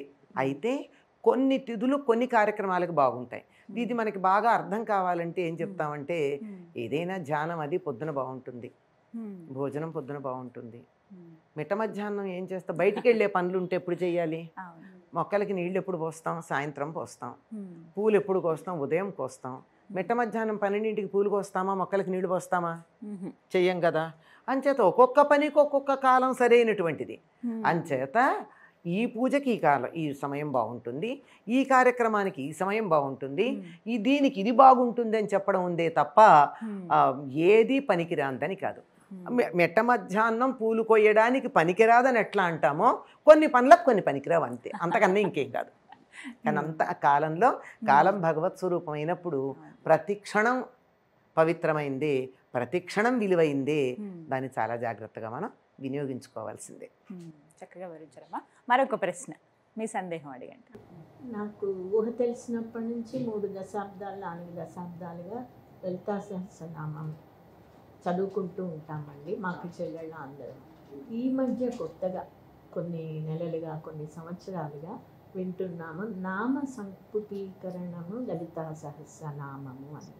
నామ సంపుటీకరణము అసలు ముందు మీరు చదివింది ఎట్లా చదివారమ్మా? స్తోత్రంగా చదివారా? స్తోత్రంగానే చదివారు కదా. శ్రీమాత శ్రీ మహారాజ్ఞి శ్రీమత్ సింహాసనేశ్వరి అని చదివారు. అంతేగాని ఓం ఐం హ్రీం శ్రీం శ్రీమాత్రే నమః అని చదివారా? నామం అంటే శ్రీమాత అన్నది ఒక నామం. దాన్ని నామంగా మనం చెప్పాలంటే అమ్మవారికి సంబంధించిన, ఇప్పుడు నేను చెప్పాను కనుక మీరు ఎవరు అనకండి, నేను కూడా ఇది బీజాక్షరాలు అన్న ఉద్దేశంతో అంటలా అనకూడదు గనక, కానీ పుస్తకాల్లో అచ్చులో కూడా ఉన్నాయి గనక ఊరికేది అక్షరాలుగా భావించుకుని వినండి, బీజాక్షరాలు కాకుండా. ఓం ఐం హ్రీం శ్రీం ఇవి 4 అమ్మవారికి సంబంధించినటువంటి బీజాక్షరాలు. ఇవి తప్పనిసరిగా ఉపదేశం లేని వాళ్ళు అనకూడదు. ఇది అని శ్రీమాత్రే నమః అని అంటే అది నామంతో పూజించినట్టు. ఈ నామంతో పూజించినట్టు చేయడం అన్నది ఎవరికి అవకాశం ఉంది అంటే, ఎవరైతే మంత్రం ఉపదేశం పొంది ఉన్నారో వాళ్ళు మాత్రమే చెయ్యాలి. స్తోత్రం మనం చేసుకోవచ్చు, పూర్వకాలం ఇది కూడా చేసేవారు కాదు, దీన్ని కూడా వద్దని చెప్తూ ఉండేవారు. అయితే పీఠాధిపతులు లాంటి వాళ్ళు కొంతమంది అందరికీ కుతూహలం ఉంది, అవకాశం కల్పించటం మంచిది అని ఆలోచించి వాళ్ళు చెప్పడం వల్ల జరుగుతూ ఉన్నది. దాన్ని సరిగ్గా చేయించాలని మనం అనుకుంటున్నాం అంతే తప్ప, ఈ నామాలతో చేయడం అన్నది అది కూడా పగలంతా ఉపవాసం ఉండి, నిక్కచ్చిగా అందులో అనుమానం ఏం లేదు, పగలంతా ఉపవాసం ఉండి సూర్యాస్తమయ సమయంలో దీపం పెట్టుకుని అప్పుడు అమ్మవారికి కుంకుమతో ఈ నామాలను ఇలా చదువుకోవాలి. ఇది పద్ధతి. ఇంకా ఎవరు వాళ్ళకి తోచిన పద్ధతులు మొదలు పెడితే వాళ్ళు చెప్పుకోవచ్చమ్మా. సంపుటి అంటే ప్రతి దానికి కూడా ఇటు అటు ఆ నామం చెప్పి మళ్ళీ తర్వాత నామానికి వెళ్ళాలి. ఇప్పుడు శ్రీమాత్రే నమః అన్న దాంతో సంపుటి చేయాలంటే శ్రీమాత్రే నమః ఇటు, శ్రీమాత్రే నమః మధ్య, మళ్ళీ శ్రీమాత్రే నమః ఇటుపక్క బ్రాకెట్ అయిపోయింది, ఇది ఒకటైంది. మళ్ళీ మొదలు పెట్టాలంటే శ్రీమాత్రే నమః శ్రీ మహారాజ్ఞై నమః శ్రీమాత్రే నమః 2. మళ్ళీ చేయాలంటే శ్రీమాత్రే నమః సింహాసనేశ్వర్యై నమః శ్రీమాత్రే నమః 3. ఇలా చెయ్యాలి. ఇలా చెయ్యగలిగినటువంటిది ఒక తాపత్రయంతో చేయడం. ఎవరైనా ఒక ఉపదేశం పొందినటువంటి వారు శ్రీ విద్యోపాసకులుంటే వారు చెయ్యాలి. మిగిలిన వాళ్ళు కుతూహలం ఉంటే వాళ్ళ కుతూహలాన్ని మనం ఏం అనలేం, కానీ శాస్త్రం అయితే అంగీకరించిన విషయం కాదు. కాకపోతే ఈ మధ్యకాలంలో ఇలాంటిది కాదు, కానీ ఇవన్నీ కాకుండా ఇందులో ఏదో ఆరోగ్యం కావాలని అలాంటివి 16 అక్షరాలు ఒకే నామం ఉన్నటువంటి నామం తీసుకుని దాంతో సంపుటీకరణ చేస్తూ చదువుతున్నారు. అది నేను విన్నాను. ఎలా చదివారంటే ఆ ఒక్క నామం చదివి శ్రీమాత శ్రీ మహారాజ్ఞి శ్రీమత్ సింహాసనేశ్వరి ఈ 16 అక్షరాలై మళ్ళీ ఆ నామాన్ని చదువుతున్నారు. అంతేకాని సంపుటి అవల మళ్ళీ ఇంకోసారి చదివితే కదా సంపుటి అయ్యేది. పైగా సంపుటి నామానికి చేయాలి, కానీ పాదానికి కాదు కదా. ఇలా ఎవరికి తోచిన విధంలో ఇది వాళ్ళ భక్తిని బట్టి అమ్మవారు అంగీకరిస్తుందని అనుకోవాలి. అంతే కదా, రకరకాల పద్ధతులు ఉన్నాయి. అమ్మవారు అంగీకరించే ఉండాలి, లేకపోతే వాళ్ళు ఇబ్బందులు పాలయ్యి ఈ పాటికి మానేసి ఉండేవారు. ఇలా రకరకాలుగా చేసేటటువంటి పద్ధతి ఉంది. దానికి మనం వాళ్ళ ఇష్టం నమస్కరించి వదిలేయడమే. ఇప్పుడు ఒక చిన్న సందేహం వచ్చింది మీరు చెప్తున్నప్పుడు. ఇప్పుడు జగన్మాత అని అంటాం కదా, అందరికీ మరి తల్లి లాంటిది. తెలుసో తెలియకో ఇలాంటి తప్పులు చేసినప్పుడు ఆవిడ మరి చిన్నపిల్లలు కదా వీళ్ళు అని చెప్పి ఆవిడ మరణిస్తారా, మరి పనిష్మెంట్గా ఏమన్నా మరి అలా ఎట్లా? అమ్మవారితో మనం అనుసంధానం అయినప్పుడు మన మనస్సు మన ప్రేమని బట్టి ఆవిడ మన భక్తి ఎంత ఉందో దాన్ని బట్టి అనుగ్రహిస్తారు. ఆ అనుగ్రహించేటప్పుడు అమ్మా నాకు ఇది కావాలని గట్టిగా కోరుకుంటే అయిపోయేదానికి ఇన్ని రకాలు అనాలా? ముందరే చెప్పా కదా, శ్రీమాత్రే నమః నమస్కారం చేసుకుంటే చాలని. అయినా తాపత్రయపడుతూ ఉంటే చిన్నప్పుడు ముద్దు మాటలు మాట్లాడితే బాగుంటుంది, పెద్దయ్యాక తప్పులు మాట్లాడితే మొద్దు మాటలు అవుతాయి, బాగుండవు. చిన్నప్పటివైతే తప్పటడుగులు, పెద్దయ్యాక చేస్తే తప్పుటడుగులు. తప్పటడుగులు ముద్దు కానీ తప్పుటడుగులు ముద్దు కాదు కదమ్మా. ఎంతకాలం నువ్వు తప్పులు చదువుతావు? మొదట్లో నువ్వు తప్పు చదివితే పర్వాలేదు, అమ్మవారిని పట్టుకుని దుష్ట దురాచార అంటే ఆవిడ గనక ఊరుకుంది, ఈ పాటికి మన్ని ఈ చెంప ఆ చెంప వాయించకుండా. ఎంత దయగలిగింది, ఊరుకుంది కదా. అంత మాత్రాన ఎంతకాలం అలాగే చేస్తే చూసి చూడనట్టు వదిలేస్తోందే తప్ప నిజానికి పట్టించుకుంటే ఈ పాటికి మనం ఎంతో పనిష్మెంట్స్కి లోనయ్యి ఉండేవాళ్ళం. లోన్ అవ్వలేదు అంటే ఆవిడ వదిలేసిందని అర్థం. అంత మాత్రాన నేను ఇదే కొనసాగిస్తానంటే బాగుండదు. ఒక చిన్నప్పుడు చెప్తున్నాం కదా, ఒకదానికొకటి అంటారు. మనకి రామాయణంలోనే విశ్వనాథ వారు రాశారు, తానో లాములు, నీ పేరేంటి అంటే లాములు అన్నట చిన్నప్పుడు నేర్చుకుంటూ. పెద్దయ్యాక కూడా లాములు అంటే ఊరుకుంటామా మనం? అప్పుడు పర్వాలా, ముద్దు ముద్దుగా ఉంది. తర్వాత తండ్రి పేరు ఎవరయ్యా? దాచాతమాలాలు అంటే దశరథ మహారాజు అని, దానికి కుదరక దాచాతమాలాలు అన్నాడు. మరి నేను అంటే అమ్మగాలు అన్నాడు. అమ్మగాలు అంటే కాదు నాన్న నా పేరు కౌసల్య అంటే పలకటం రాలేదుట. రాకపోతే ఆవిడ గట్టిగా కౌగులించుకుని ఏం పర్వాలేదు నాన్న నాకు పేరే లేదురా, నేను అమ్మనేరా అంది. తర్వాత అంతే. ఇది శాశ్వతమా? అప్పుడు ఏదో 10 నెలల పిల్లాడు లాములు అమ్మగాలు దాచాతమాలాలు అంటే బాగుంది, కానీ అంత అయ్యాక కూడా అలాగేనా? అప్పుడు ఊరుకున్న అమ్మ నీ పేరేమిటంటే లాములు అంటే ఊరుకుంటుందా 25 ఏళ్ళు వచ్చాక? అంచేత మొదట్లో 1, 2 తప్పులు చేస్తే జగన్మాత ఊరుకుందని we can not take it for granted కదా. తీసుకోవద్దలా. అదే కదా, మనమే ఊరుకోము. ఎంతకాలం తెలిసి ఎందుకు చేస్తాం? తెలియక చేస్తే ఊరుకుంటుంది. అజ్ఞాని నామయ అని మనం అనుకుంటాం. అజ్ఞానంతో నేను ఏదన్నా చేస్తే పర్వాలేదు, కానీ చెప్తూనే ఉన్నావు నువ్వు చేసేది తప్పని 100 మంది చెప్తున్నారు, అయినా నువ్వు మళ్ళీ అదే తప్పు చేస్తున్నావు అంటే ఆవిడ ఎందుకు ఊరుకోవాలి? ఇంత 100 మంది రూపంలో వచ్చి ఆవిడ చెప్పింది నువ్వు చేసేది తప్పని, మళ్ళీ నువ్వు చేస్తున్నావంటే నీకు లెక్కలేదు. నేనేం చేసినా ఊరుకుంటావు అని నువ్వు చాలా ధైర్యంగా ఉన్నావు. నీ ధైర్యం నువ్వు ఉండు, నాకేం సంబంధం అంటుంది. శిక్షార్హులే. అంచేత ఆవిడ చాలా దయామయురాలు గనకే మనం ఇన్ని తిట్లు తిడుతుంటే ఆవిడ భరించి ఊరుకుంటోంది. నిజంగా ఆవిడ తిట్టుకి గనక మన మీద ప్రతీకారం తీర్చుకుని మనని శిక్షించాలనుకుంటే ఎక్కడుండేవాళ్ళం మనం? అసలు ఉండేవాళ్ళం. అర్థమైంది కదమ్మా, తప్పు ఎందుకు ఊరుకోదు, ఎందుకు సరిగ్గా అనాలి అని. మరొక ప్రశ్న, మీ సందేహం అమ్మా. ఇప్పుడు లలితా సహస్రనామం విష్ణు సహస్రనామంకి కొంతమంది పని చేసుకుంటూ చదువుతుంటారు కదండి.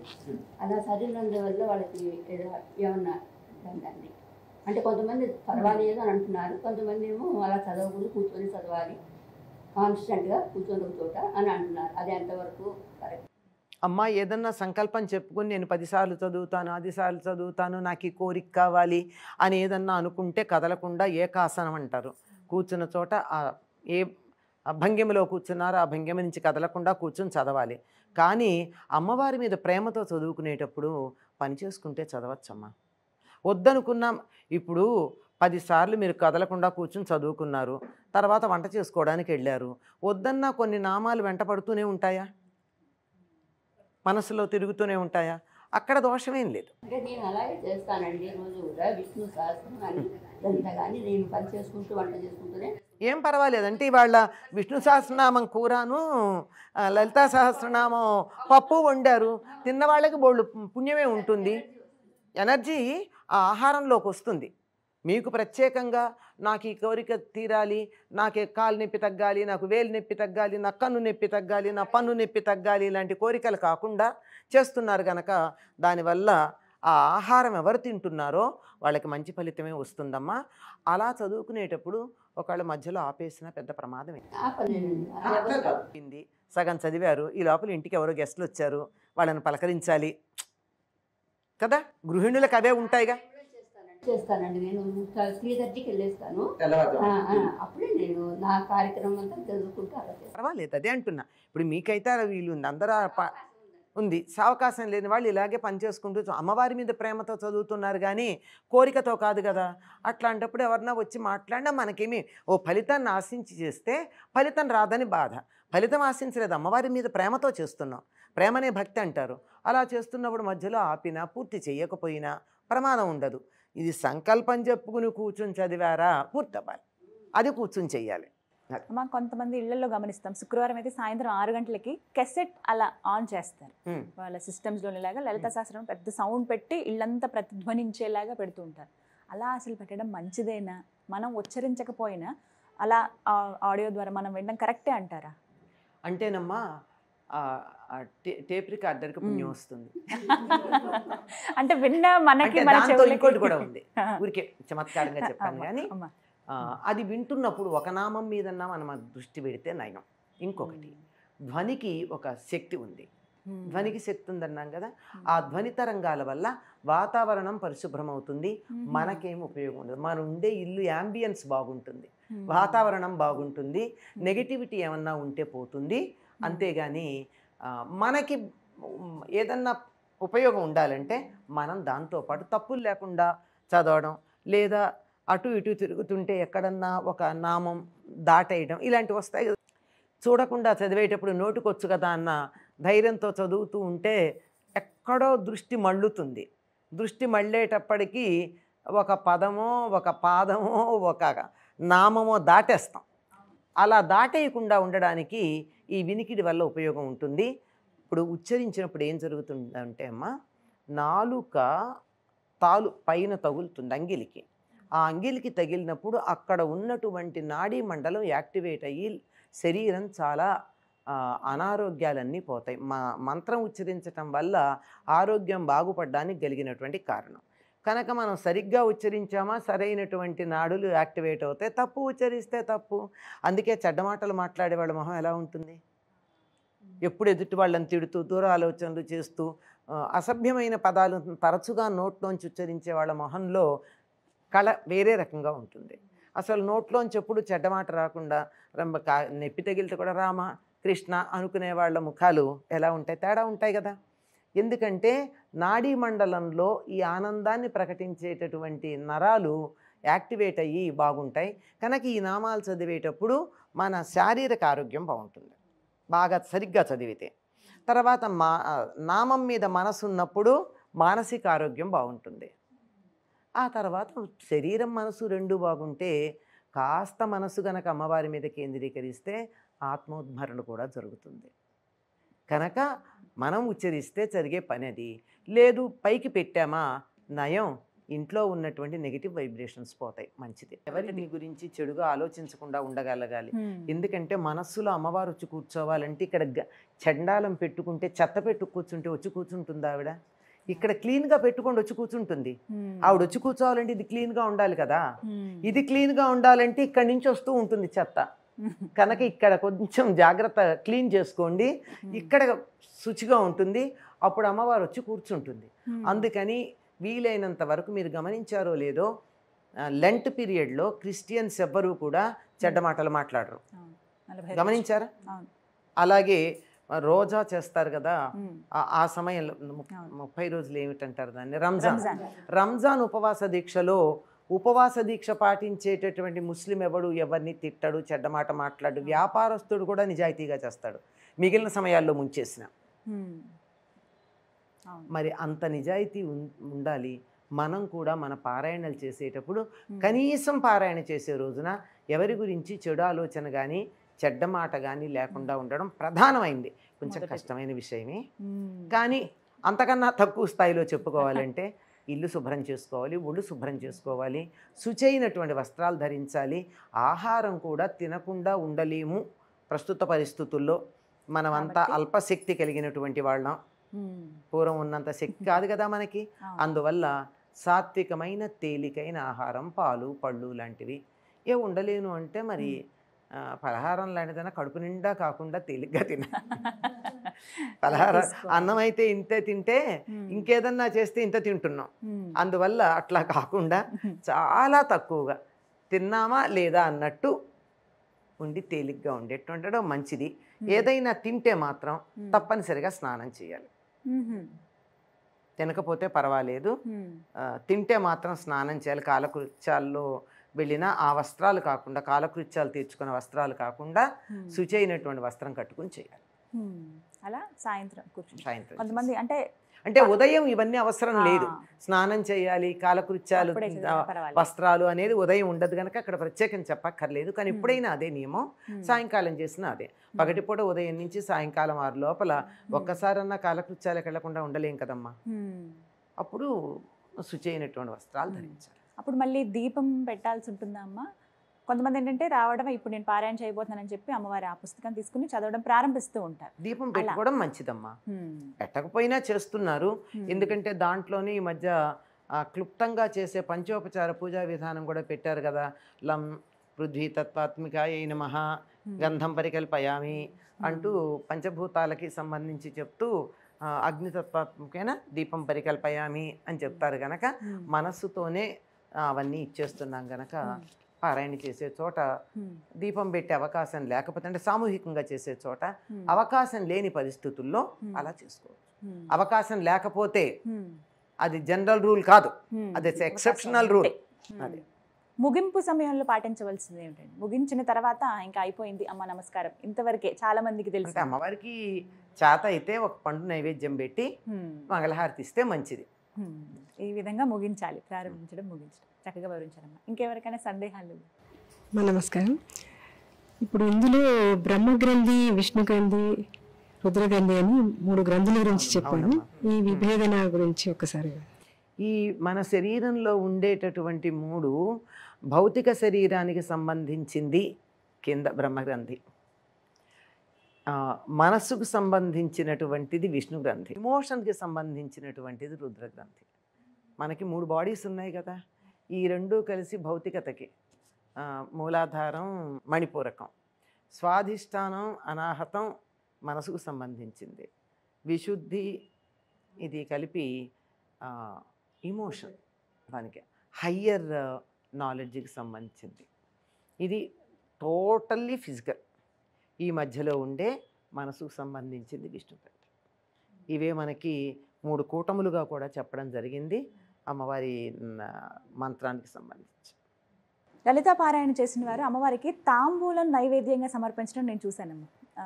రీసెంట్గా నేను ఒక నేపాల్ టూర్ వెళ్ళినప్పుడు అక్కడ మేము ఇలా పారాయణ చేసుకున్నామని, వివాహం అయిన వారికి మాత్రమే, భార్యాభర్త ఇద్దరికి తాంబూలం తీసుకొచ్చి ఇచ్చారు. అదే అమ్మవారికి నైవేద్యంగా పెడతారా?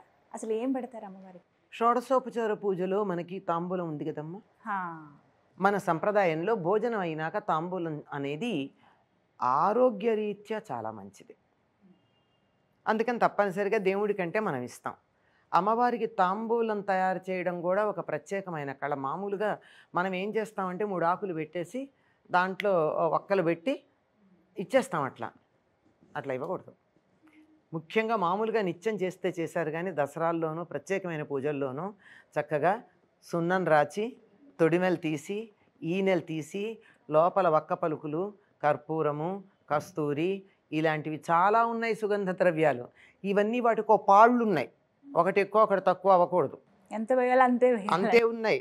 తాంబూలాల్లో కూడానమ్మా ఆడవాళ్ళు తినే తాంబూలాలు వేరు, మగవాళ్ళు తినే తాంబూలాలు వేరు, పొద్దున్న తినేది వేరు, మధ్యాహ్నం తినేది వేరు, భోజనానికి ముందు వేరు, భోజనం తర్వాత వేరు, రాత్రి పడుకోబోయే ముందు వేరు. ఇన్ని ఉన్నాయి తాంబూలాల్లో తేడాలు, చాలా ఉన్నాయి. వీటిల్లో పాళ్ళు ఆకదే ఒక్కదే, మిగిలినటువంటి సుగంధ ద్రవ్యాల యొక్క పాళ్ళని బట్టి ఆ వాసన చూస్తే వీళ్ళు ఇంటికి వచ్చిన వాళ్ళు భోజనానికి వచ్చారో లేదో తాంబూలపు వాసన బట్టి చెప్పేవాళ్ళు ఇంట్లో వాళ్ళు. భోజనానికి ముందు తాంబూలపు వాసన వచ్చిందా, వీళ్ళు భోజనానికి వచ్చారు. భోజనం తర్వాత తాంబూలపు వాసన వచ్చిందా పర్వాలా, మంచినీళ్ళు ఇచ్చి పంపించవచ్చు. ఇలా ఉండేది. ఇంత విశేషంగా ఇప్పటికి కూడా ఉన్నాయనుకోండి, కానీ ఈ తేడాలు కావు. ఇప్పుడు ఉండే భయంకరమైన తేడాలు అనుకోండి తాంబూలాల్లో. అలాంటి తాంబూలం అమ్మవారికి ఇచ్చేటటువంటిది ఇలా తయారు చేసి చిలకలాగా చుట్టూ అమ్మవారి దగ్గర పెట్టాలి. ఇది దసరాల్లో తప్పనిసరిగా, దసరాల్లో కానీ ప్రత్యేకమైన పూజలు చేసినప్పుడు కానీ ఇటువంటి తాంబూలమే అమ్మవారికి ఇవ్వాలి. ఎందుకు అంటే అమ్మవారు తాంబూల పూరిత ముఖీ అని ఉంది. అమ్మవారు ఎప్పుడూ తాంబూలం సేవిస్తూ ఉంటుంది. ముత్తైదువులకి తాంబూలం చాలా ప్రధానం. ఇంకా శ్రీ విద్య ఉపాసకులు కొంతమంది పూజకు ముందు తాంబూలం సేవించి కూర్చుంటారు. వాళ్ళ నోరు ఎర్రగా ఉంటుంది, కంపు కొట్టకుండా ఉంటుంది. అంటే మనం చమత్కారంగా చెప్పుకోవడం. ఎందుకంటే అలాంటి ఉపాసన చేసేటటువంటి వారు ఒకవేళ ఏ కారణంగా అన్న స్నానం చేయకపోయినా వాళ్ళ ఒంటి నుంచి దుర్వాసన రాదు. కొన్ని పూజలు అలా రాత్రి ఇవాళ పొద్దునుంచి రేపు పొద్దుడి దాకా చేసేటప్పుడు మధ్యలో స్నానం చేయకూడదు, చేయరు. వాళ్ళకి ఏదైనా కాలకృత్యాలకు ఎడితే ఈ దీక్షా వస్త్రాలు పక్కన పెట్టి ఆ కార్యక్రమం పూర్తి చేసుకుని మళ్ళీ వచ్చి ఈ దీక్షా వస్త్రాలే ధరిస్తారు తప్ప మళ్ళీ తలంటి పోసుకోవడం కానీ ఒంటి మీద నీళ్లు పోసుకోవడం కానీ చెయ్యకూడదు. అలాంటివి రోజుల తరబడి చేసేవి కూడా ఉంటాయి. అందుచేత అలా చేసే వాళ్ళ దగ్గర వాసన రాదు. అసలు అమ్మవారి పూజ చేసే వాళ్ళ దగ్గర దుర్వాసన రాదండి. సువాసిన్యర్చన ప్రీత అనే నామం ఉంది. సువాసిని అంటే అక్కడ మంచి వాసన కలిగింది అని అర్థం. ముత్తైదువా అనే అర్థం కూడా ఉంది, లేకపోలే 4 స్థాయిల్లో ఉంటాయి కదా పెద్దానికి అర్థాలు. మంచి వాసన కలిగింది అంటే ఆవిడ దగ్గరికి వస్తే కంపు రాదు, సువాసనే వస్తుంది. కొంతమంది దగ్గరికి వస్తే ఆమె దూరంలో ఉంటే పక్కకు తప్పుకుంటాం. కొంతమంది దగ్గరికి వస్తే వచ్చినట్టు తెలియదు, వాసన ఉండదు.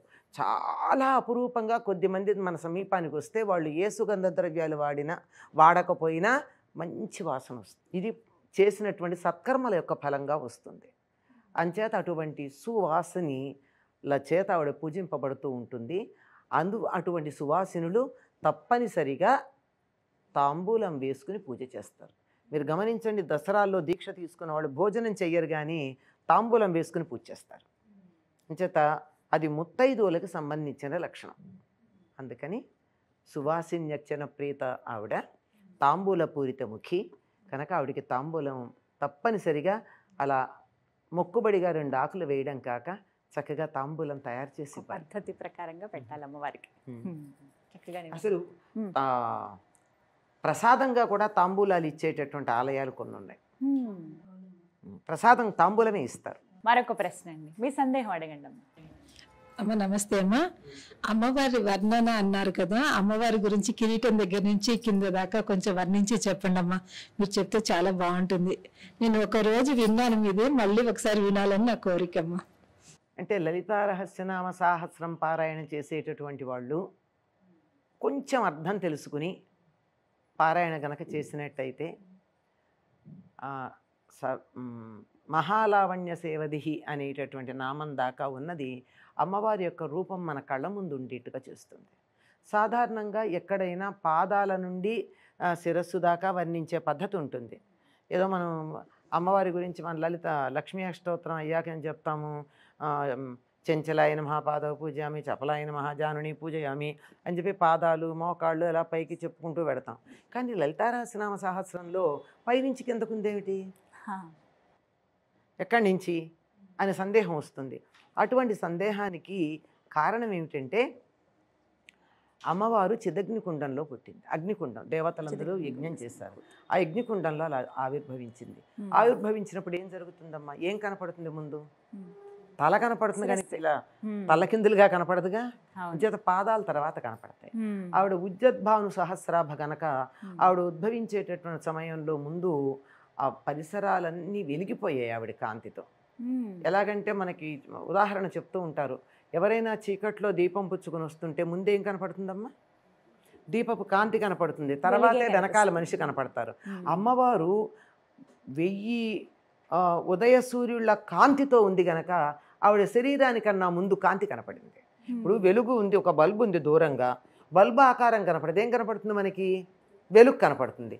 అట్లాగే ఆవిడ అంత వెలుగులో ఉంది గనక ఆ ఎర్రని కాంతి ముందర కనపడిందిట. ఆ కాంతి కాస్త ఇంకొంచెం పైకి వచ్చేటప్పటికి దాంట్లో నుంచి ఆవిడ పెట్టుకున్నటువంటి పూలు చేతులు కనపడ్డాయి, ఎత్తిన చేతులు. ఎందుకంటే ఆవిడ దేవకార్య సముద్యత, పుట్టగానే దేవకార్యం చేయడానికి సిద్ధంగా ఉంది. కాసేపు రెస్ట్ తీసుకుంటాను, ఓ గంట మంచినీళ్ళు తాగి కాఫీ తాగండి, తర్వాత నెమ్మదిగా పనిచేస్తామని రిలాక్సేషన్ కాదు. ఉజ్జద్భాను సహస్రాభ చతుర్బాహు సమన్విత, అలా చేతులు ఎత్తి 4 చేతులతో కనపడింది. ముందు చేతులు కనపడ్డాయి అంటే ఇంత ఎత్తు అనమాట. ముందు చేతులే కనపడ్డాయి వెలుగు తర్వాత. ఆ చేతుల్లో ఉన్నటువంటి ఆయుధాలు కనపడ్డాయి. ఆయుధాల తర్వాత ఏం కనపడింది అంటే తలలో పెట్టుకున్న పూలు కనపడ్డాయి. ఏమిటి పూలు కనపడ్డం అంటే అంత పెద్ద ముడి ఉంది ఆవిడికి. కిరీటాన్ని దాటి పూలు కనపడేటంత ముడి ఉంది. జుట్టు ముడి వేసుకోవాలి అని చెప్పడం ఇక్కడ సంకేతం అమ్మ. విరబోసుకోవడం దేవతల లక్షణం కాదు. రాక్షసులు మాత్రమే జుట్టు విరబోసుకుంటారు. దేవతలు జుట్టు ముడి వేసుకునే ఉంటారు, లేదా జడన్నా వేసుకుంటారు. ఆవిడ పెట్టుకున్న పూలు కిరీటం పైనుంచి కనపడుతున్నాయి. పైగా అవన్నీ ఏమున్నాయి? చెంపక, అశోక, పున్నాగ, సౌగంధికల సత్కచ. చెంపకాలు, అశోకాలు, పున్నాగాలు ఇవి ఉన్నాయి. అవి 3 కూడా వేరువేరు ఋతువుల్లో పూసేటటువంటి పూలు. ఇన్ని పూలు ఒకేసారి ఎట్లా ఉన్నాయి అంటే అమ్మవారు ప్రకృతి స్వరూపిణి, అంతా ఆవిడ చేతుల్లోనే ఉంది కానీ అన్ని పూలు ధరించింది. ఆ తర్వాత కిరీటానికి పైన ఉన్నటువంటి కలికితురాయి, ఆ తర్వాత కిరీటం కింద కనపడుతున్న ముంగురుల కింద కనపడుతూ ఉన్నటువంటి బొట్టు, అంటే బొట్టు తప్పనిసరిగా ముఖాన ఉండాలి అమ్మవారిని ఆరాధించే వాళ్ళకి.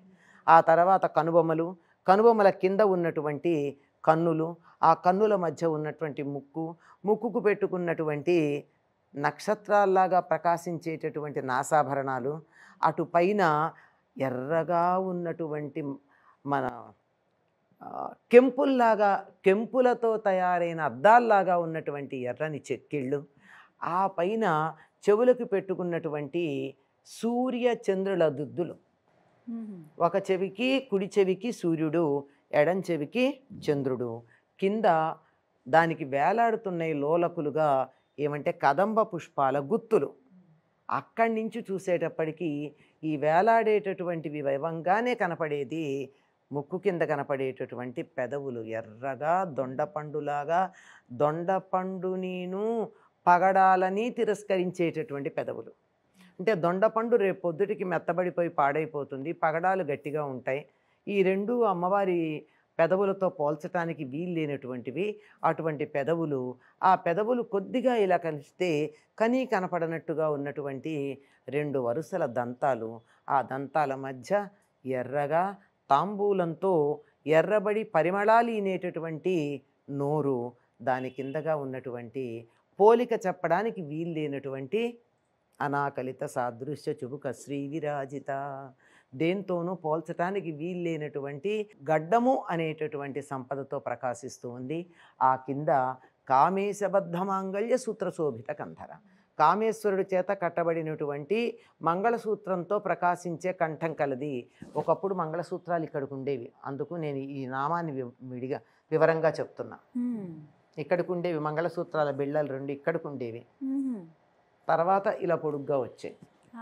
ఆ తర్వాత మంచి భుజాలు, చేతులు, కంకణాలు ఉన్నటువంటి చేతులు, అటు పైన ఇక్కడి నుంచి ఇక్కడికి రకరకాలైనటువంటి నగలు అలంకరించబడినాయి.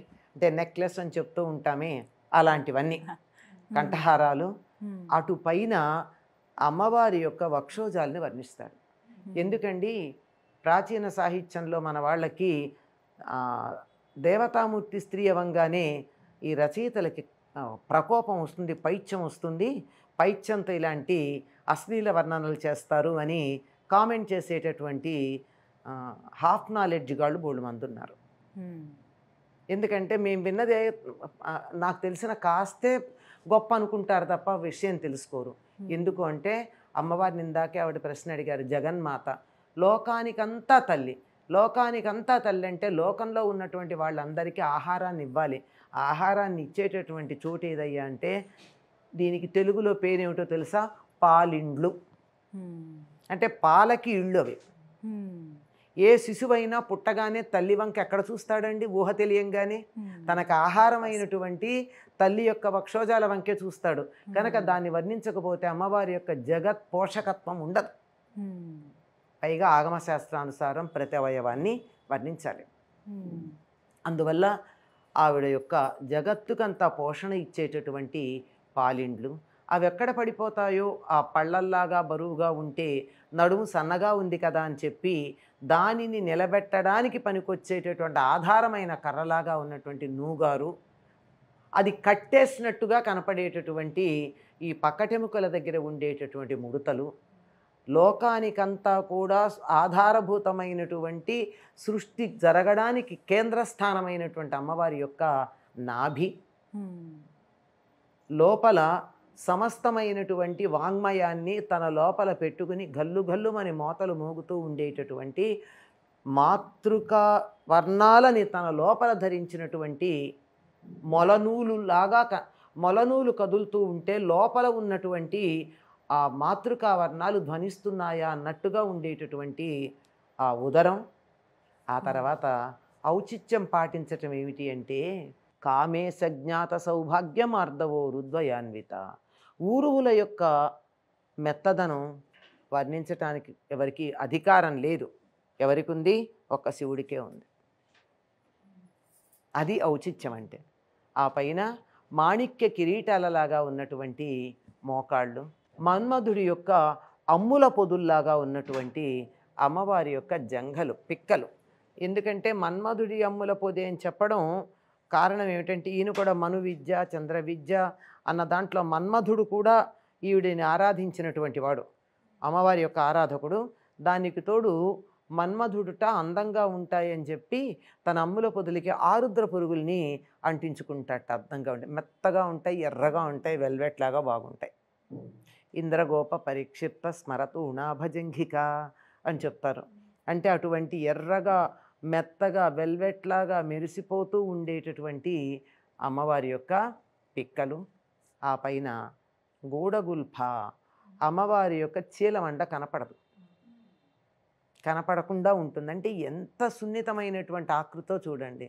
అలాగే ఆడతాబేళ్ల డిప్పల్లాగా ఉండేటటువంటి ప్రపదాలు, పాదాల యొక్క పైభాగాలు ఉన్నాయి. ఆ పద్మాల కన్నా మెత్తగా ఉండేటటువంటి పాదాల అడుగు భాగాలు ఉన్నాయి. అమ్మవారి పాదాల యొక్క కొనగోళ్ళు ఎట్లాంటివంటే ఒక్కొక్క గోరు నుండి ఒక్కొక్క విష్ణువు యొక్క అవతారం ఆవిర్భవించింది. సర్వారుణా నవద్యాంగి, పూర్తిగా ఎర్రగా ఉంటుంది. ఒక్క లోపం చెప్పడానికి కూడా వీల్లేనటువంటి శరీర అవయవాలు ఉన్నాయి అని చెప్తూ మహాలావణ్య సేవది.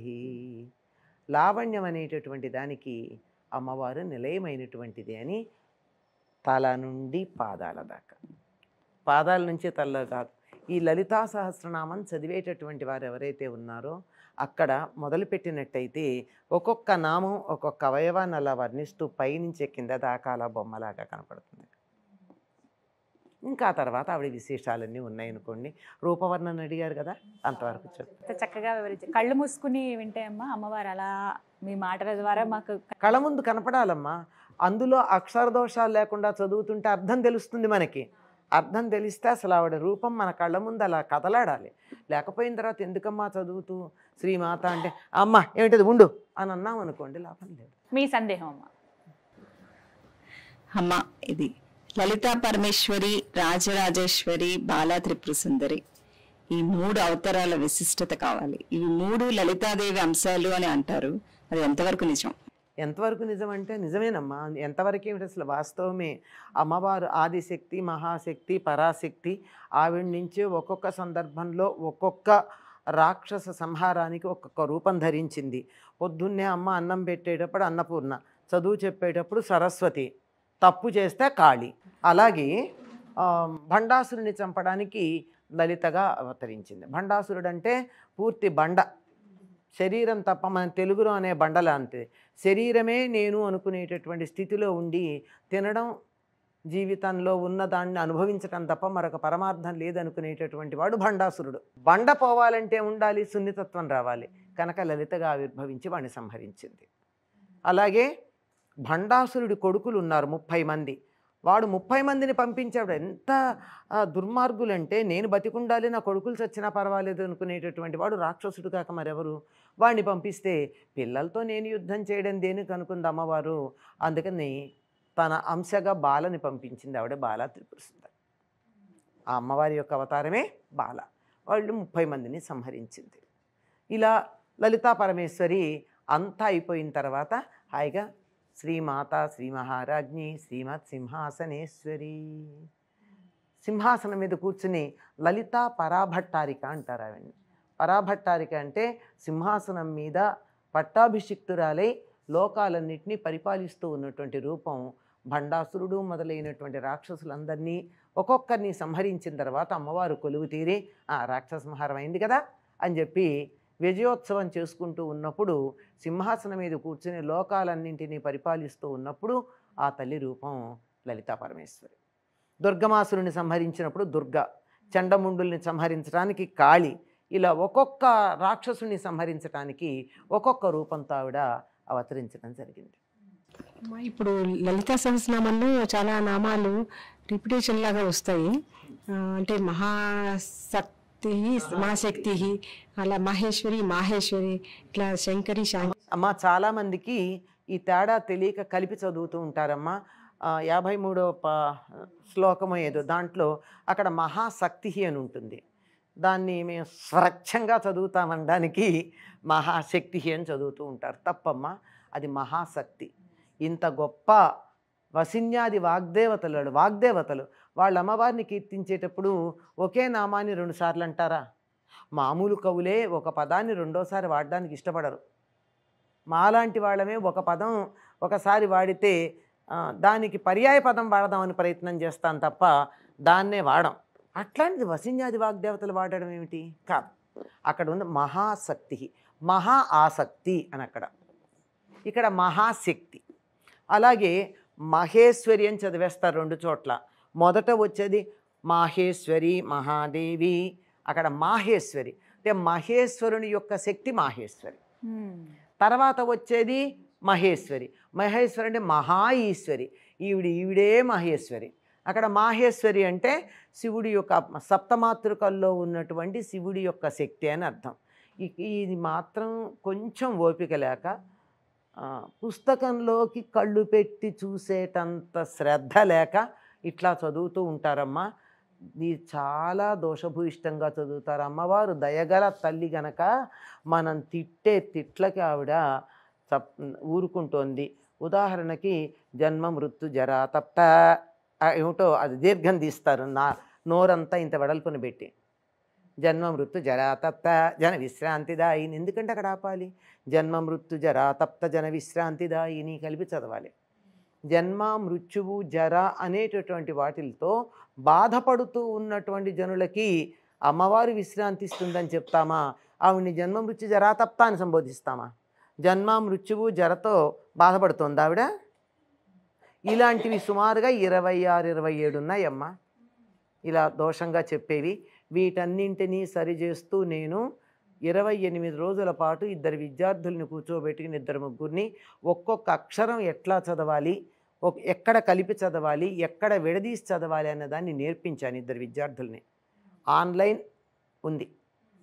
నా పేరు మీద ఉన్నటువంటి యూట్యూబ్లోనే అనంతలక్ష్మి లైవ్ అని కొడితే వస్తుంది. 28 రోజుల పాటు అఖండంగా ప్రతిదీ చితిస్తత్పద లక్ష్యార్థ అనేది ఎలా ఉచ్చరించాలో కూడా నేర్పించాం.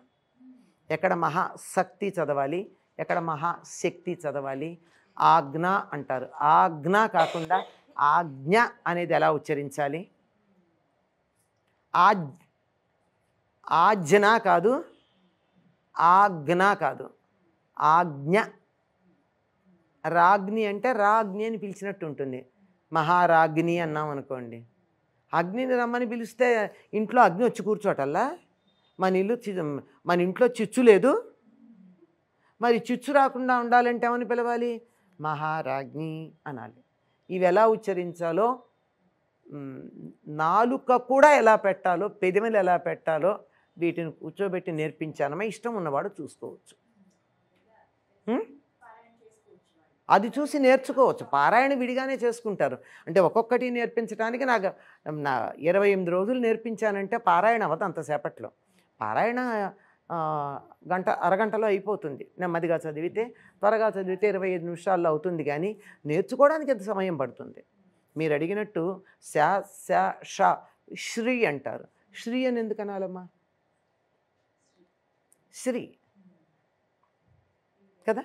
శా షా స ఈ మూడింటికి తేడాగా ఉచ్చరించడం రాకపోతే ఆ ఉచ్చరించాల్సిన చోటు వచ్చినప్పుడు పైకి అనకండి. నాలుగు కుదరకపోతే నోట్లో అనుకోండి. పైకి మాత్రం అంటే వాతావరణం ఎలా పాడైపోతుంది? ఇందాక మీరు అన్నారు టేప్ రికార్డర్ పెడితే ఏమవుతుంది అని. వాతావరణం బాగుంటుందన్న. మరి చెడ్డ మాటలు వస్తే, అక్కడ తప్పుడు అక్షరాలు వస్తే అందరికీ ఇది ఒక వెసులుబాటు. ఎప్పుడైనా చూసుకోవచ్చు కదమ్మా, యూట్యూబ్ ఛానల్లో ఉంటే ఎప్పుడైనా చూసి నేర్చుకోవచ్చు. ఎవరైనా అలా పారాయణ చేద్దాము, అక్షరాలు సరిగ్గా మాకు పలకట్లేదు, ఎలా చదవాలో కూడా మాకు రావట్లేదు అనే వాళ్ళకి ఇది ఒక వెసులుబాటు అండి. అనంతలక్ష్మి గారి ఛానల్లో మీరు వెళ్ళి సెర్చ్ చేయండి, చక్కగా మీరు పారాయణ చేసుకోండి, అమ్మవారి అనుగ్రహం పొందొచ్చు. అమ్మా, అమ్మవారి గురించి మాటల్లో మీరు ఇందాక వర్ణించారు. చివరిగా నాకు కొన్ని సందేహం ఏంటంటే, అమ్మవారికి ఏ రంగు అంటే ఇష్టం బాగా లలితమ్మకి? మామూలుగా ఆవిడకి ఎరుపు వర్ణం ఇష్టం. అక్కడ సర్వారుణ అన్నాం కదా, అలాగా తర్వాత మందార కుసుమ ప్రియ. ఆవిడకి పెట్టుకునే అలంకారంగా పెట్టే నగలు కూడా లలితా స్వరూపం గనక అయినట్టయితే, ఒక్కొక్కటి వేరు మళ్ళీ లలితా స్వరూపం గనక అయినట్టయితే కురువింద మణిశ్రేణి కనత్ కోటీర మండిత, కురువింద మణులతో ఉన్నటువంటి కోటీరమే పెట్టుకుంటుంది కనుక ఆవిడ దాడిమి కుసుమ ప్రభ. అందుకని లేత ఎరుపు అంటే మరూన్ కాదు, లేత ఎరుపు. దానిమ్మ పండు, దానిమ్మ గింజ పండు కాదు, దానిమ్మ పువ్వు ఉందే, దానిమ్మ పువ్వు ఎరుపు ఏదైతే ఉందో ఆ రంగు, అందులో కొంచెం ఛాయ అటు ఇటు ఉన్న అమ్మవారికి ప్రీతిపాత్రం లలితా రూపంగా ఉన్నప్పుడు మాత్రం. అమ్మవారికి ఇష్టమైనటువంటి ఆహారం మనకి 6 రకాల అన్నాలు చెప్పబడ్డాయి అందులో. ముద్గౌదన ప్రీత చిత్త, దధ్యన్నాసక్త ప్రీత, ఇలాంటివన్నీ. స్నిగ్ధౌధన ప్రియ, గుడాన్న ప్రీత మానస, పాయసాన్న ప్రియ అయ్యాక చివరికి ఏం చెప్పారు? సర్వౌదన ప్రీత చిత్త అన్నారు. సర్వోదనములయందు ప్రీతి కలిగినటువంటి మనస్సు కలదు అంటే సాత్వికమే సుమా. సాత్విక ఆహారం. చాలా గమ్మత్తుగా మీరు అడిగిన ప్రశ్నకి ఇక్కడ సందర్భం వచ్చింది కనుక చెప్తున్నాను. అల్లపు గారెలు అని రాస్తారు. గారె అనకుండా అల్లం ఎందుకు చేర్చారో నాకు ఎప్పటికీ అర్థం కాదు. ఎవరు చెప్పారో తెలియదు. నాకు తెలిసి ఎక్కడ ఈనాడు ఈ మధ్య కాలంలో ఈ టాబ్యులర్ ఫామ్లో ఇచ్చి ఈవిడికి ఈ రంగు ఇష్టం, ఈరోజు ఈ నైవేద్యం పెట్టండి అని చెప్పి చోట కనపడుతోంది. కానీ నేను చదివిన వరకు బ్రహ్మాండ పురాణంలో కానీ, మన లలిత బ్రహ్మాండ పురాణానికి సంబంధించింది దేవీ భాగవతంలో కానీ అటువంటి చోట అల్లంతో పెట్టిన గారెలు పెట్టమని ఎక్కడ లేదమ్మా. అవునా? కానీ నేను ఇది విన్నానమ్మా, అల్లపు గారెలు అమ్మవారికి. నేను విన్నాను, మరి ఎందుకు వచ్చిందంటారు? విని విని విని విని చెప్తున్నాను కదా. ఏం చేస్తాం, కళ్ళకున్నట్టుగా చెవులకు కూడా మూతలు ఉంటే, కళ్ళకున్నట్టుగా చెవులకు కూడా మూతలు ఉంటే బాగుండు అనుకుంటాం మేము కొన్ని సందర్భాల్లో. ఖాళీగా ఉన్నప్పుడు ఆవిడకి మాంసాహారులు మషం పెడతారు. మషం అంటే మాంసం, మాషం అంటే మినుగురు. మనం మషం పెట్టం గనక మాషం పెట్టం అంతే. చాలా చక్కగా వివరించారు. బలవర్ధకమైన ఆహారం కదమ్మా, శరీరానికి బలం కలిగించేది, కాస్త బుద్ధిని మందగించేది. అవునమ్మా, దాని లక్షణం అది. ఇప్పుడు ఆలోచిస్తే కొట్టలేడు, ఆగుతాడు. అయ్యో అవతలవాడు బాధపడతాడేమో అని. లేదు వీడిని చంపేయాలంటే చంపేయాలి అంతే, ఆలోచించకూడదు.